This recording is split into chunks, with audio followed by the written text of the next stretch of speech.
Paar sõna Eesti raadiole. Jah, ühesõnaga täna teeme sellise asja, et kuna päris palju küsiti materjalide kohta, siis see on tegelikult niisugune natuke pikem teema, millest ei viitsi kommentaariumis vastata ja on tegelikult niisugune huvitav asi, millest rääkida. Sest et väga paljud on neid toruraame vaadanud ja öelnud, näe, roostevabast raam.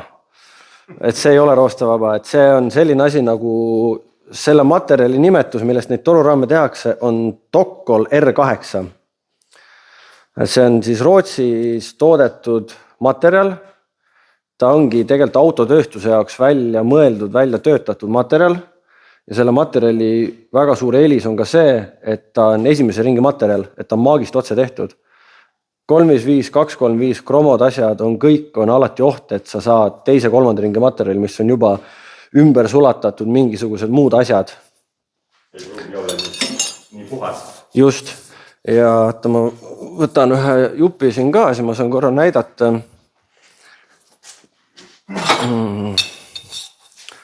Et mis ongi siis materjalide teema.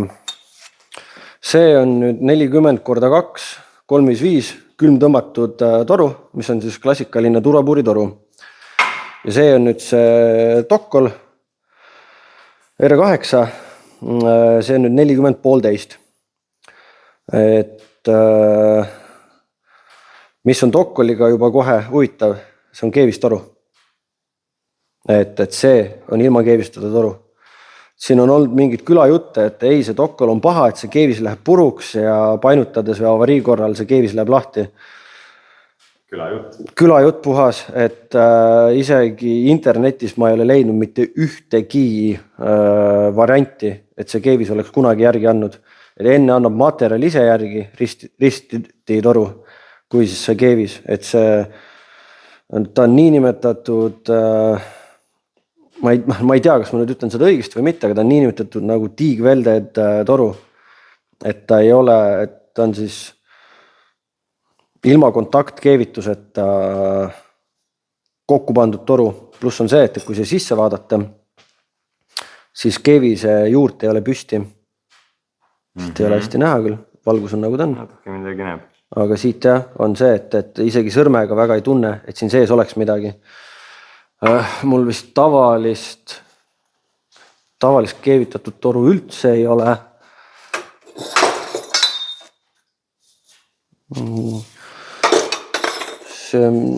Siin majas pigem rariteetne asi. No jaa, aga tavalisel keevistoru on konkreetne...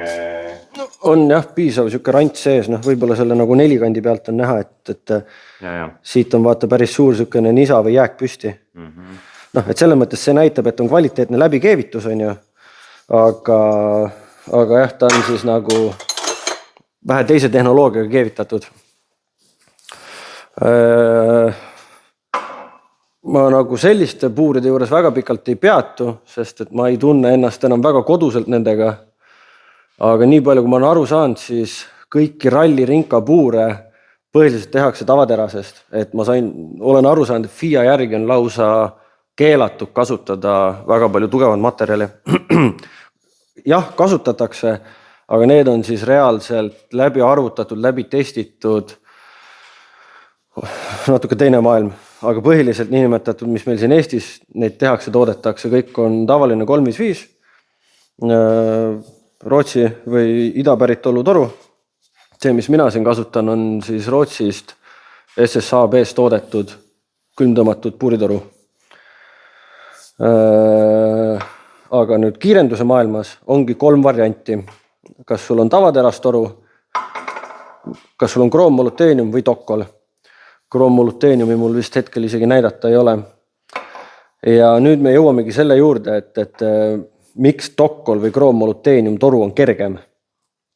Ta on puhtalt nõuete pärast, sest et materjali erikaalud on põhimõtteliselt sama.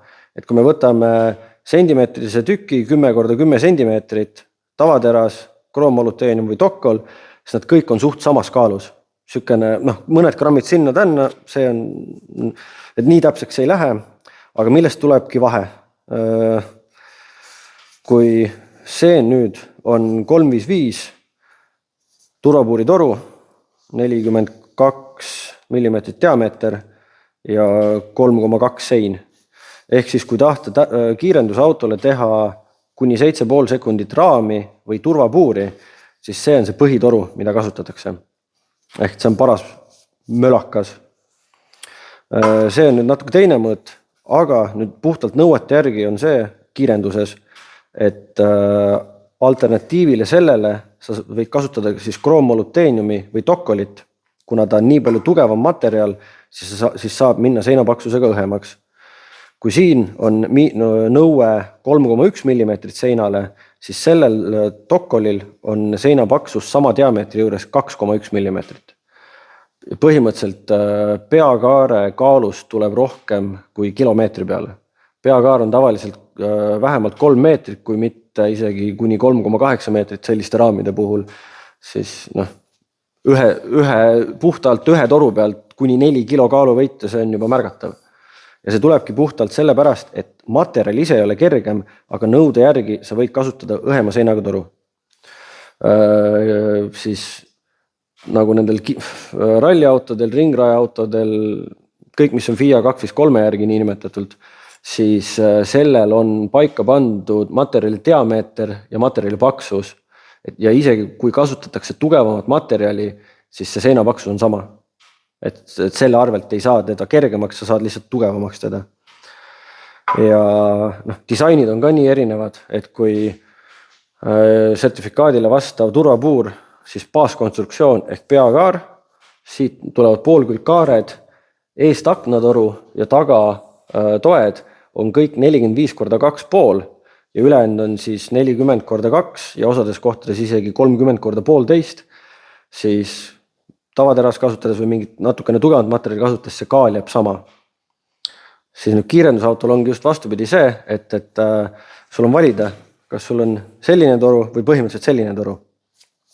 Et sealt see kaalu vahe tulebki.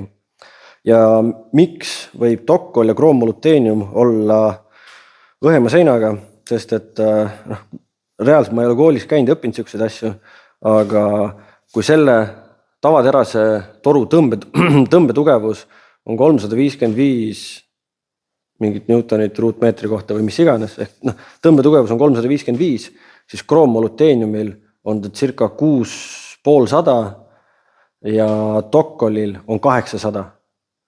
See tähendab seda, et kahese seinaga kroommoluteenium on, kolmese seinaga kroommoluteenium toru on sama diameetri juures, sama tugev juhul, kui sul oleks tavaterasest 8 seinaga toru.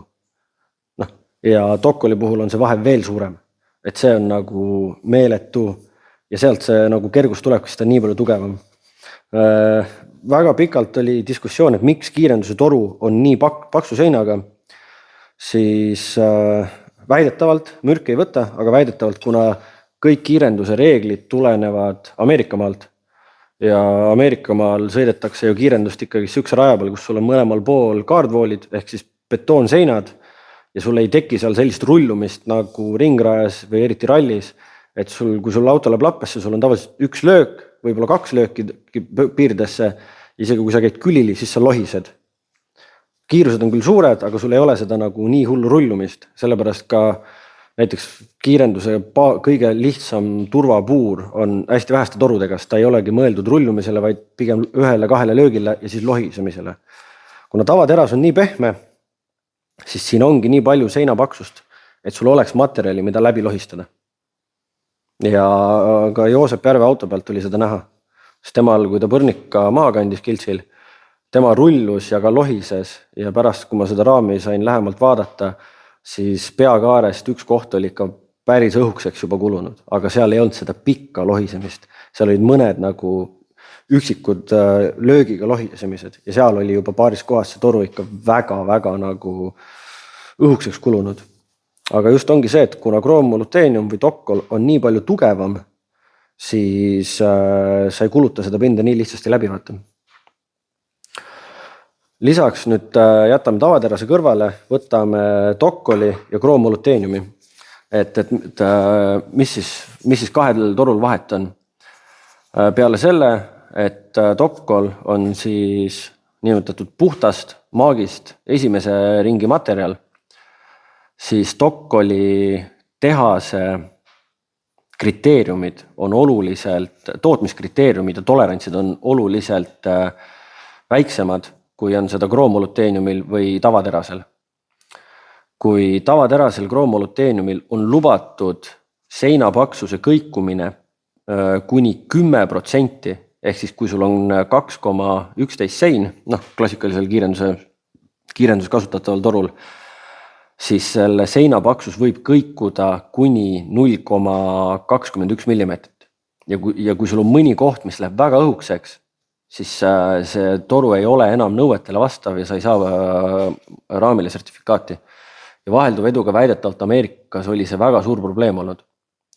Tokkolil selle puhul on tehase tolerants 3%. Et kui sul on seinapaksus 2,1 millimeetrit, siis tehase tootmises võib kõikuda 0,09 millimeetrit. Ühesõnaga, mina seda peast ei hakka arutama teile praegu, aga ühesõnaga äärmiselt vähe ja ei tea kordagi, et oleks olnud probleemi, et Tokkoli toru oleks seinapaksuselt alamõõdus, et ei saaks sertifikaati.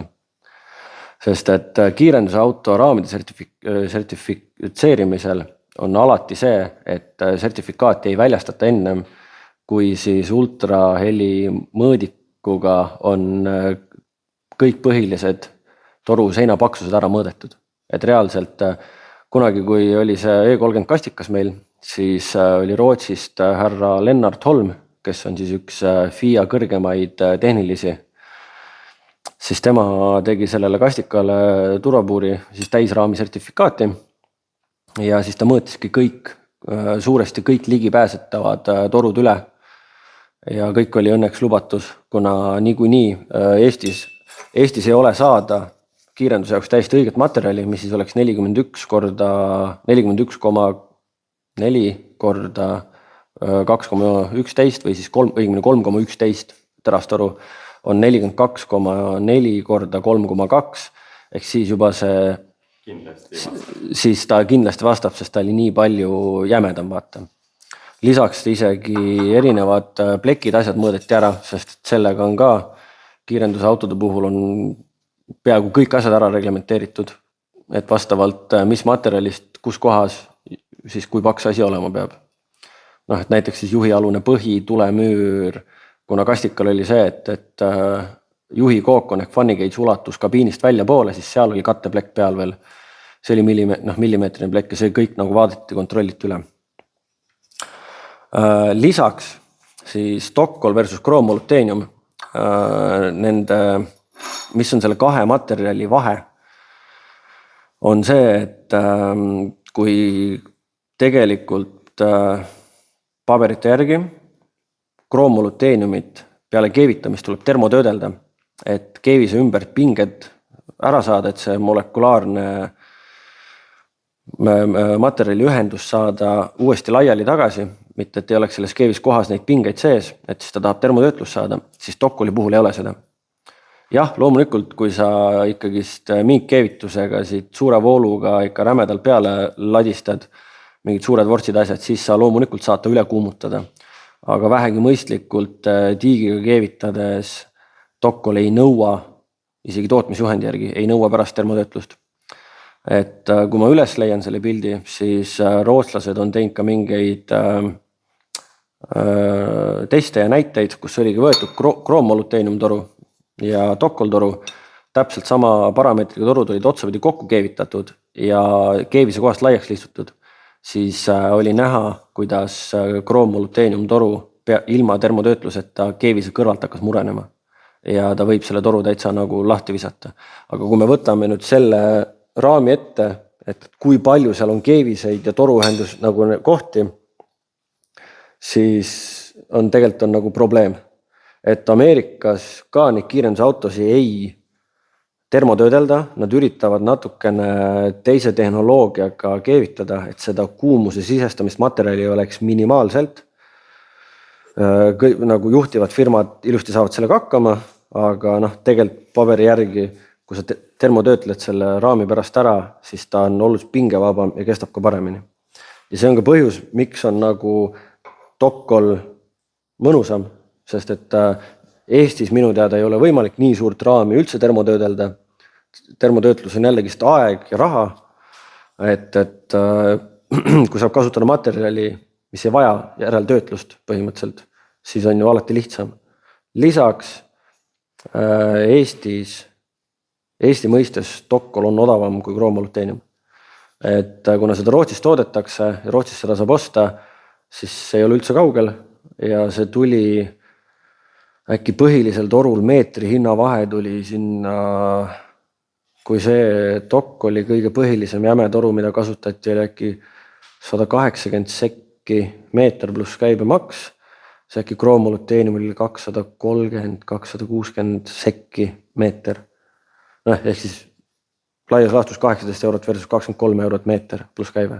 Et see on ühe lati peale ei ole väga hullu, aga kui siukse auto tootmiseks läheb kuni 30 latti materjali, siis see on päris suur vahe.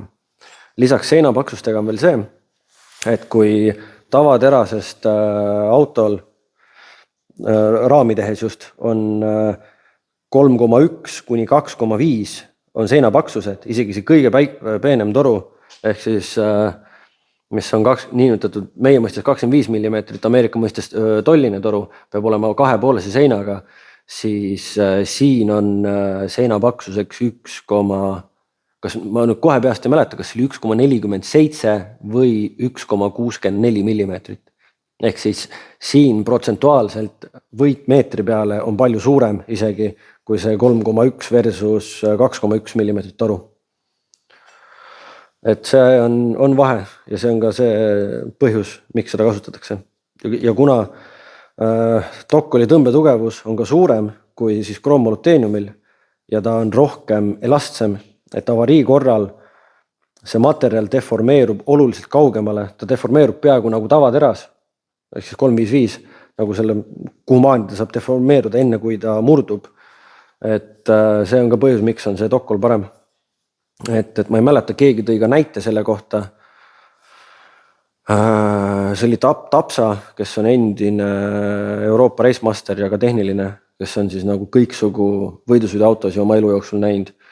Ja USAs on need nagu suured crosskardid, mis on crosspagid V8 mootoritega ja kroomoluteenium raamidega oli kogu aeg häda, et ühe hooaja peale profitiimil läks sõitja kohta 2-3 raami, sest raam lihtsalt mõranes ära selle niinimetatud kiire ringraja offroadiga. Aga siis mingi firma Ameerikas hakkas tegema Dockolist ja ütlesid selle peale, et tegelikult ühe raamiga kannataks sõita 2 hooaega.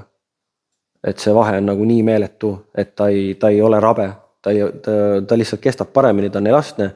Ta mängib rohkem kaasa, enne kui ta hakkab mõrasi sisse viskama või purunema. Et see vahe on nende materjalidega.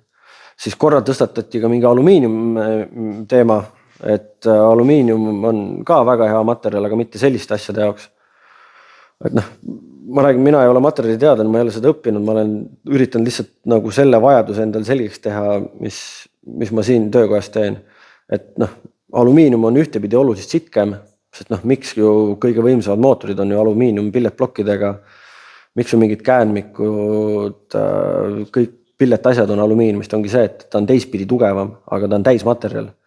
Et kui sa tahad ikkagi kaalu ja kergust taga ajada, siis sul on toru, mis on õhukese seinaga natuke suurema diameetriga, ta on oluliselt kergem ja lihtsamini ka töödeldav.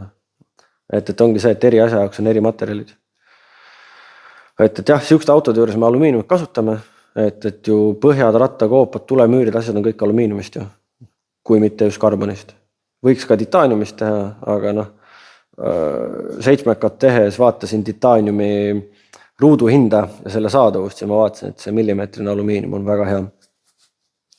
Aga just ongi, et selliste autode põhjad, tagarattakoopad ja asjad võivad olla kõik ju karbonist või siis metallmaterjalist, siis terase puhul oli see 0,6 millimeetrit ja alumiiniumi puhul 1 millimeeter.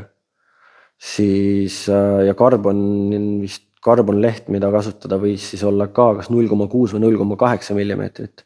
Siis sai tehtud interneti kiire uuring ja kui 1 ruutmeeter millimeetrist alumiiniumi kaalub 2,7 kilo, siis 1 ruutmeeter millimeetrist karboni kaalus 1,3 kilo, aga see oli millimeetrine. Ehk siis kui on võimalus, kasutaks pigem 0,8, et sealt tuleb üle kilo tuleb juba ruutmeetri peale ja arvutuslikult poolpuusalt ühe sellise auto põhja tagakoobaste ja pagassi peale läheb 6-8 ruutmeetrit karbonit, kui mitte rohkem. See on ainult põhi, kui me räägime veel välisest kerest ja asjast, see on juba üldse järgmine asi, aga jälle sealt on see kaaluvõit ja nagu seitsmeka pealt oli näha, siis 0,8 karbon on oluliselt tugevam kui millimeetrine alumiinium.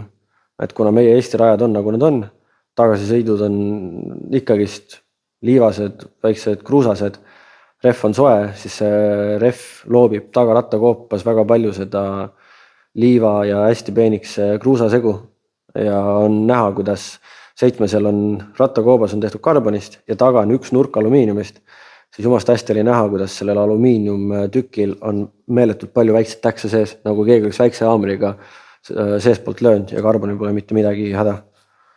Isegi ju Andres Arnoveri auto pealt oli näha seda, et oli samamoodi ja temal on veel selle mõttes, et kangemast materjalist tükid, mida Ameerikas toodetakse, mis peab vastama ka FIA sertifikaadile. Tal lendas ju Tyreshagi hetkel ju karbonist piduriketas kildudeks ja see lendas läbi karbonist rattakoopa ja jäi sinna koopa sisse kinni. Et alumiiniumi puhul ma arvan, et oleks sealt läbi lennanud ja veel omakorda läbi selle auto katuse lennanud.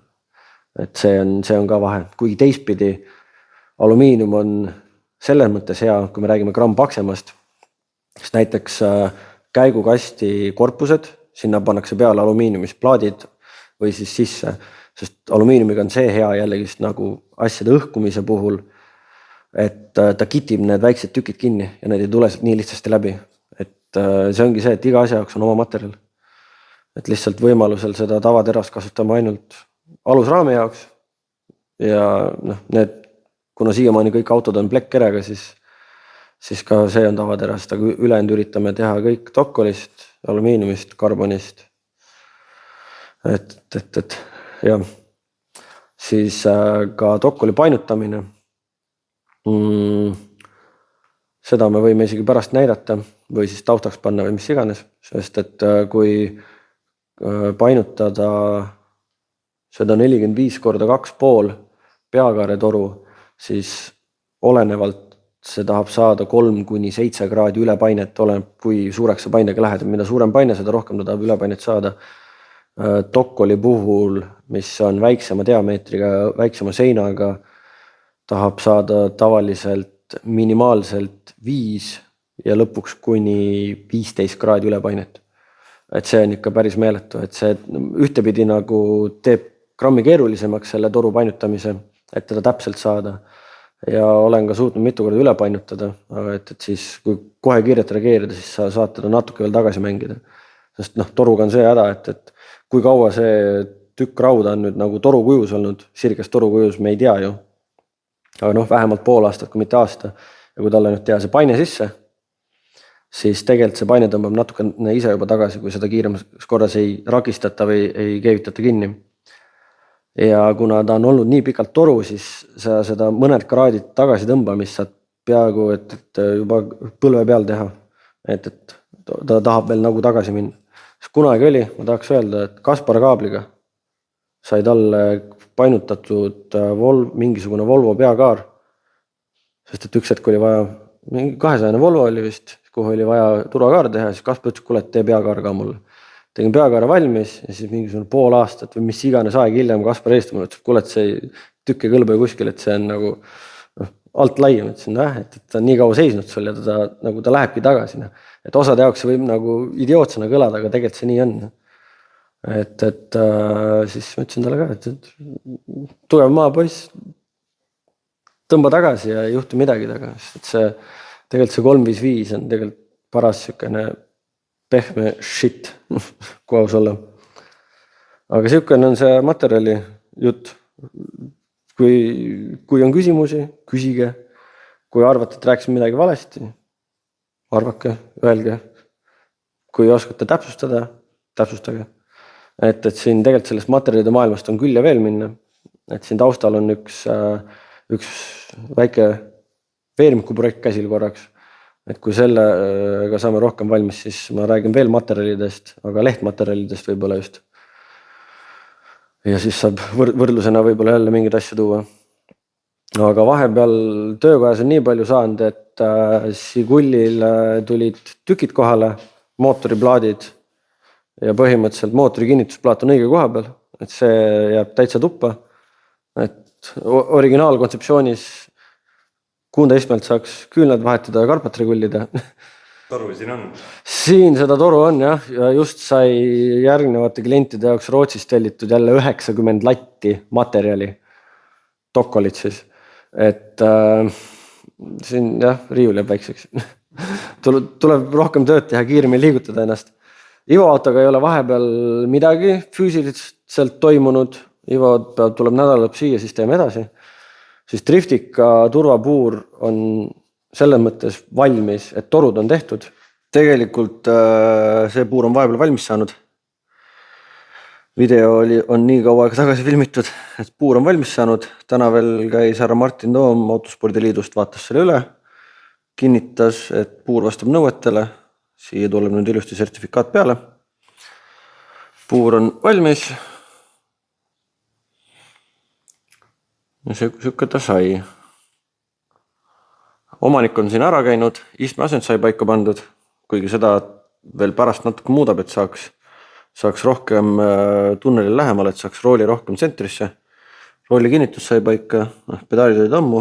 Lisaks sai käigusti tunnel suuremaks tehtud, täpselt nii, kuidas need nõuded on, mingi 45 senti lai umbes, et oleks rohkem ruumi seal tunnelis mässata. Puuril on pirka peal, siit kõik lisaplekid asjad, et see katus oleks ka ilusti ära seotud.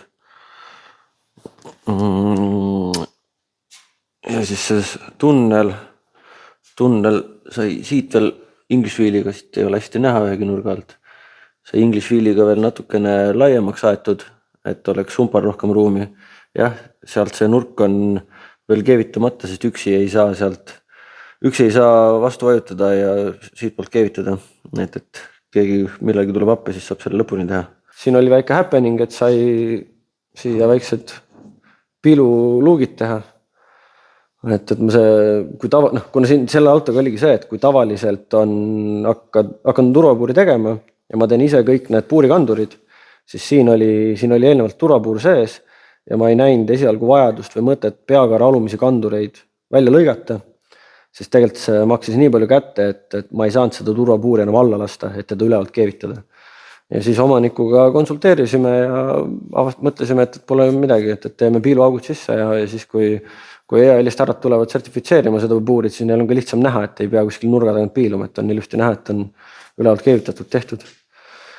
Ukserist sai nii välja painutatud, kui endal nagu mõistlik tundus, et ilma kere modifitseerimata, et siit said ilusti vastu seda tihendiplekki. Võiks olla nagu küünarnukil küll ja veel ruumi ja ta võiks olla piisavalt madalal, et ei ole väga jube sisse välja käia. Tantsutoruga samamoodi, et kuna see A-piileri toru sai nii ette venitatud kui võimalik, siis tantsutoru võiks olla ka niimoodi, et ta ei sega ja selle painde kõrgus üritasingi selle järgi vaadata, et panin korraks roolisamba sisse ja rooli järgi vaadata, et see maksimaalne ruumi koht olekski seal, kus see rooli kõige lähem osa on. Tegevusi ja toiminguid veel on, et kuna ta on nii kaua aega tagasi ehitatud kere, siis ta ei vasta ka mitte ainult turvapuuri vastanud tänapäeva nõuetele, vaid siin on ka mõned muud sõlmed, mis ei vasta. Et siis kui EAL-ist härrad tulevad, siis saabki kõik üle vaadata ja täpse plaani paika panna, et mis selle kütusüsteemiga saab ja siin mingid muud küsitavad kohad veel. Ivo autoga sai vahepeal nii palju, et doktor Piiritalo aitas vähe siin mingeid asju mõõdistada, joonistada ja tekitada ja meil on prototüüpplaat, kuidas Audi mootorile panna Chevy Bolt Patterniga käigast külge. Ja see on selle jaoks vajalik, et Lenko kast on samamoodi Chevy pattern bell lausinguga, et siis saaks need kaks asja omavahel ühendada. Ja siis prototüüpplaat sai tehtud kohe nagu õige välismõõduga, et saaks ka üle kontrollida, kuidas mootori kõrgus kerega jääb, maapinnaga jääb ja kuidas kõik asjad on. Ja hetkel on täpselt see seis, et kogu info, mis Janis mulle andis, kõik on ideaalne. Üks auk, mille ma ise pidin juurde mõõtma, selle ma panin kalendriga mööda, et saab selle korrektuuri sisse teha ja kuna see õige kinnitusplaat tuleb 15 alumiiniumplaadist, siis oli mõistlik enne teha mingist odavamast materjalist selline prototüüp, et veenduda, et kõik on õige ja paigas. Et selle 15 plaadil nagu ei tahaks mitu korda seda tellida ja lõigata. Et eeldavasti 15 plaadiga veel teeme seda ka, et saavutada maksimaalne täpsus, siis plaadi tellime laserist, aga kõik poldi keerma augud ja kasti augud ja tifti augud ja asjad kõik siis laseb äkki freespingis kellelgi üldse teha, et saaks maksimaalselt täpse selle, sest et turbiiniga käigukast ei andesta väga, kui ta on tsentrist väljas, et siis hakkavad kõiksugused halvad asjad juhtuma. Et nüüd on vaja õige tükk tellida ja siis saab hakata Ivo autol kasti ja mootorit paika panema. Et siin eelnevalt mõned sõlmed veel ära lahendada ja natukene torus juurde teha ja siis läheb ka sellega jälle töö edasi. Pluss kõiksugused muud mõtted juurde. Vahepeal jõudsid siuksed toredad asjad. Need on siis toruraamil autole esisilla püstaku, esiamordi ülemiskinnitused, mis on siis reguleerimisega. Konkreetselt need on mõeldud selle jaoks, kui sai selle mõttega tellitud, et need autod, mis siin praegu laua peal on ja mis üks-kaks tulemas on, et saaks lihtsamini autot transportida. Ehk siis ongi, et sõiduasendis ta on niimoodi, täitsa põhja keeratud ja siis et transpordi asendiks saab mingisugune pea 5 senti tõsta. Siit selle pealt on näha. Ilusti liigend on sisse, pressitud koos plindiga. See on kroomoluteenist, liigend siin täitsa liigub. Siis on terasest stopperrõngas. Koos nende tükkidega siis tulid ka sellised ilusti võtmed, mis on siis selle lukustusmutri jaoks mõeldud. Ja see on ka sellised huvitavad asjad.